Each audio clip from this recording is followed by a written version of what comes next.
నమస్తే. ఎన్నో విశేషమైన కార్యక్రమాలు, ఆధ్యాత్మిక కార్యక్రమాలు మన ఛానల్ ద్వారా చూస్తూ ఉన్నారు. మీ నుంచి మంచి స్పందన లభిస్తూ ఉంది. గతంలో కూడా మైలవరపు నాగమణి గారితో నేను చాలా కార్యక్రమాలు చేసి ఉన్నాను. మీ నుంచి వచ్చిన స్పందన చూసి పుష్కరాలకు సంబంధించి ఒక ముఖ్యమైన టాపిక్ మాట్లాడబోతున్నాను.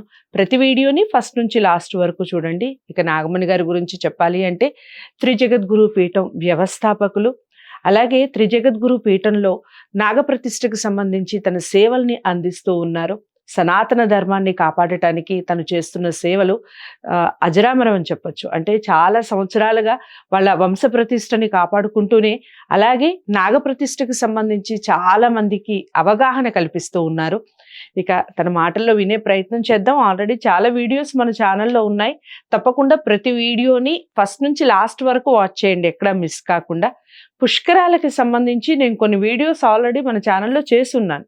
కాకపోతే నాగమణి గారు దీనికి సంబంధించిన విశేషమైన కథలు కానివ్వండి, ప్రాముఖ్యత కానివ్వండి తన మాటల్లో చెప్తారు. ప్రతి వీడియోని మళ్ళీ చెప్తున్నాను, ఎక్కడా స్కిప్ చేయకుండా వినండి.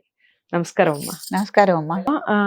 నదీ తీరాలకు సంబంధించి నర్మదా నదీ తీరంలో ముఖ్యమైన ఆలయాలు కానివ్వండి, ఈ మనకి జ్యోతిర్లింగాలు ఉంటాయి కదా, ఏవేవి ఉన్నాయి, వాటి యొక్క ప్రాశస్త్యం ఏమిటి, దాన్ని దర్శించుకోవటం వల్ల మనకు దక్కే పుణ్య ఫలితం ఏమిటి చెప్పండి. ఓంకారమ్మ, ఓంకార్, మహేశ్వర్, ఇట్లా నర్మదా నది మీదే ఒక క్షేత్రం ఉంది. నర్మదా, అట్లాగే మనం అమరకంటక్, ఇవన్నీ మనకి ప్రసిద్ధ క్షేత్రాలు నర్మదా నది తీరాన. అసలు కొన్ని వేల శివాలయాలుంటే ఆశ్చర్యం అండి. అవి కూడా వందల సంవత్సరాల నాటి దేవాలయాలు. ఎంత అద్భుతమైన నిర్మాణాలంటే రెండు కళ్ళు చాలవు చూడటానికి. ఎంతో అద్భుతం. అసలు ఒక గుడిని మించి ఒక గుడి ఉంటుంది.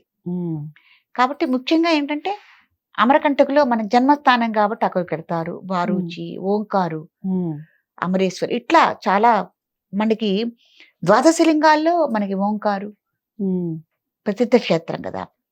అక్కడ ఓంకార రూపంలో పర్వతం మనం విజువల్గా పైనుంచి చూస్తే కనిపిస్తుంది అంటారు.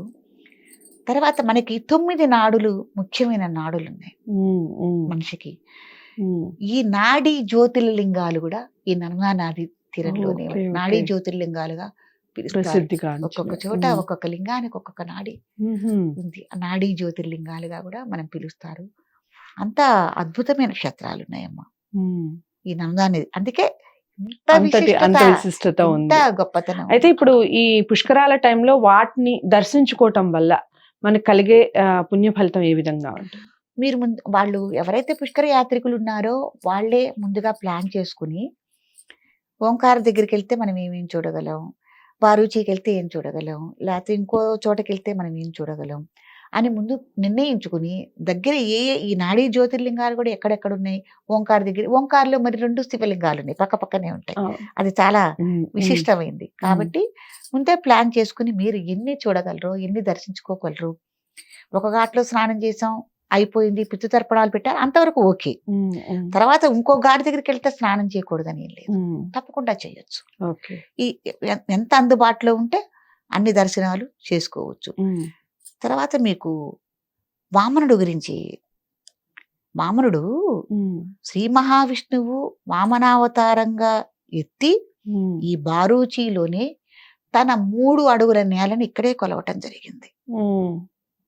అందుకే బారూచిలో వామన రూపంగా ఉన్న శ్రీ మహావిష్ణువుకి ప్రత్యేకంగా ఆలయం ఉంది, వామనాలయం. అట్లాగే బృహస్పతి ఆలయం, వామనాలయం, ఇలా అక్కడే బారూచిలోనే శ్రీ మహావిష్ణువు అసలు అవతారం అనేది. కాబట్టి అది కూడా చాలా గొప్పదేమో. శ్రీ మహావిష్ణువుకి ఒక వామన రూపంలో ఆలయం ఉండటం అనేది నర్మదా తీరంలోని ఉంది. చాలా చక్కటి వివరణ ఇచ్చారమ్మా పుష్కరాలకు సంబంధించి.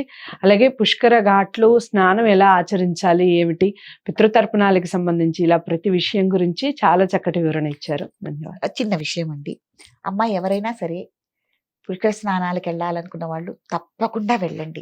జీవితంలో ఒక అద్భుతం. మనకి పుష్కర స్నానం అనేది లభించడం అనేది ఒక అద్భుతం. ఇంతకుముందు ఏ నదుల్లో అయినా సరే పుష్కర స్నానాలు ఆచరించినా ఆచరించకపోయినా దీనికి యొక్క ఈ విశిష్టత, గొప్పతనం తెలుసుకుని ప్రతి ఒక్కళ్ళు నర్మదా నది పుష్కరాలకు వెళ్ళి మీకు అందుబాటులో ఏ అయితే ఘాట్లు ఉన్నాయో ఆ ఘాట్లలో స్నానం చేసి పితృదేవతల యొక్క ఆశీస్సులు, ముక్కోడి దేవతల ఆశీస్సులు, మహర్షుల యొక్క ఆశీస్సులు, నిర్మదా ముఖ్యంగా శివపార్వతుల పుత్రిక కాబట్టి నర్మదమ్మ, ఆ శివపార్వతుల యొక్క ఆశీస్సులు, అట్లాగే నర్మదాదేవి యొక్క ఆశీస్సులు మీరందరూ పొందాలని నేను కోరుకుంటున్నానండి. ప్రతి ఒక్కళ్ళు వీళ్ళంత వరకు తప్పకుండా వెళ్ళండి. పుష్కర నది స్నానం చేయండి. ఇప్పుడు వచ్చే ఈ నర్మదా పుష్కరాలే కాకుండా గతంలో మనకి ఇహ ముందు భవిష్యత్తులో వచ్చే నదీ పుష్కరాలను కూడా ఏ నదీ పుష్కరాలనైనా సరే మీరు చక్కగా వినియోగించుకోండి. ఇప్పుడైనా మేల్కోండి, చక్కగా స్నానం చేయండి. అయితే అమ్మ, ఒక విషయం మీరు మాట్లాడుతూ ఉంటే నాకు ఒక విషయం గుర్తొచ్చింది. ఏంటి అంటే సర్దార్ వల్లభాయ్ పటేల్ అవునండి. విగ్రహం, ఆ, స్టాచ్యూ ఆఫ్ లిబర్టీ ఉంది అక్కడ. అవునవునవును. సో ఇప్పుడు దానికి సంబంధించి వివరణ. ఇప్పుడు ఏంటంటే అది కూడా నర్మదా నది తీరానికి కొద్ది సమీపంలోనే సర్దార్ వల్లభాయ్ పటేల్ విగ్రహాన్ని కాంస్య రూపంగా మనం పెద్ద విగ్రహాన్ని అక్కడ ప్రతిష్ఠ చేయటం కూడా జరిగింది. అంటే ఒక పెద్ద మహాత్ముని విగ్రహం కూడా అక్కడ ఉండటం జరిగింది అన్నమాట. చాలా విశేషం. అది కూడా చూడొచ్చు. చూడదగ్గ అవునండి, విగ్రహం అవునండి, అన్నమాట. అవునండి. ఒక్కటేనండి, నర్మదని చూడండి, కళ్ళతో ఆనందించండి. నేను చెప్పినవన్నీ మీరు అనుభవించి తీరుతారు, అనుభూతి పొంది తీరుతారు. అసలు చూడటం కానీ, పక్షుల కిలకిలా రావం కానీ, ఆ నది యొక్క ప్రవహించే తీరు కానీ, ఆ సుందరమైన ప్రదేశాలు, చాలా సుందరమైన ప్రదేశాలు, సుందరమైన అడవులు. అసలు మనం ఈ బారుచి వెళ్తుంటే అంతా ఏముండదు, అంత పెద్ద పెద్ద వృక్షాలు. ఎంత అద్భుతంగా ఉంటుందండి ఆ రోడ్లోంచి మనం వెడుతుంటే. చల్లదనం. ఇంత వేసవిలో కూడా మనం ప్రయాణం చేస్తుంటే ఎండే తెలియదు, అంత అద్భుతంగా ఉంటుంది. అసలు ఆ వృక్షాలు మనకు స్వాగతం పలుకుతున్నాయా అన్నట్టుంటాయి. చాలా చాలా అందం అండి. ఎవ్వరు మిస్ కావద్దు. మరి చెప్తుంటేనే కళ్ళకి కట్టినట్టుగా కనిపిస్తున్నట్టు అనిపిస్తుందమ్మా. చాలా చక్కగా వివరించారు. ముఖ్యంగా పుష్కరాలకు సంబంధించి చాలా మందికి అవగాహన ఉన్నప్పటికీ మీరు చెప్పిన తర్వాత చూడాలి అన్న కుతూహలం ఖచ్చితంగా ప్రేక్షకులకు వస్తుంది. ధన్యవాదాలు. నేను కూడా వెళ్ళి చేస్తానండి పుష్కర స్నానం, నేను కూడా తరిస్తాను. అది విషయం.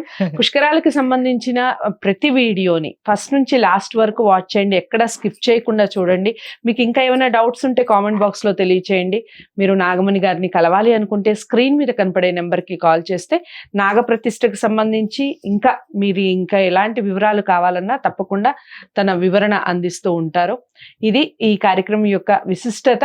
వీడియోస్ మాత్రం ఖచ్చితంగా వాచ్ చేయండి, అందరికీ షేర్ చేయండి.